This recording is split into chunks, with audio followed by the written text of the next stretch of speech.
Legit nga ba talaga ang OPA?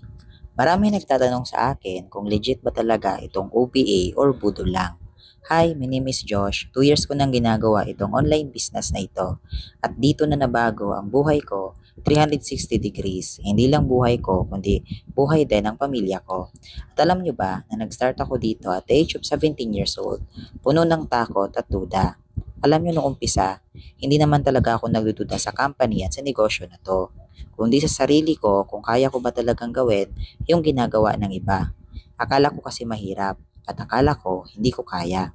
Pero sabi nga nila, hindi mo malalaman kung hindi mo susubukan. Fast forward 2 years after, ito na ako ngayon. Kaya sa mga nagtatanong kung legit ba talaga itong OBA, isasagot ko sa inyo kung ano yung sagot sa akin ng mentor ko at nag-guide sa akin dito dati.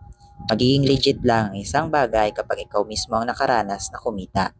Our company and the system has nothing to prove. Imagine niyo naman guys, yung company natin already 20 years na in the industry. Yung OPA, mag 12 years na. Pero again, hindi mo masusure kung legit talaga ito kung hindi mo rin mararanasan na ikaw mismo ang kikita at makakaresulta. Pero hindi ka magkakaresulta kung ayaw mo din subukan kasi natatakot ka. Ang assurance na lang na maibibigay ko sa iyo ay ang guidance na maibibigay din ng team, na hindi ka namin dito iiwan, natuturuan ka namin kung ano yung ginagawa namin, at basta susundin mo yon, magagawa mo or maaabot mo lahat ng naaabot din namin ngayon.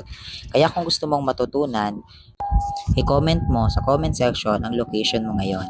See you in good luck sa'yo!